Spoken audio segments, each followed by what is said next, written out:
ഇന്ന് നമ്മൾ ഈ കളർ പേപ്പറിൽ എത്ര ഷെയ്ഡ്സ് ഉണ്ടാവുമെന്ന് നോക്കാൻ പോവുകയാണ്.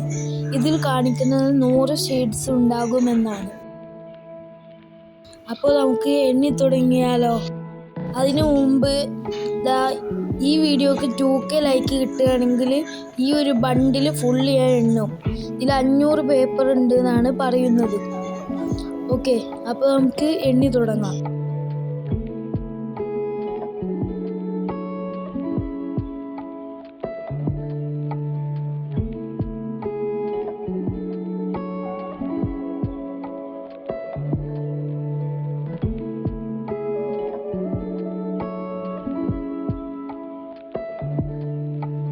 അപ്പോൾ ഈ ഒരു കളർ പേപ്പറിൽ 110 പേപ്പറുണ്ട്, ഒരുപാട് കൂടുതലാണ്. അപ്പോൾ മറക്കരുത് 2K ലൈക്ക്.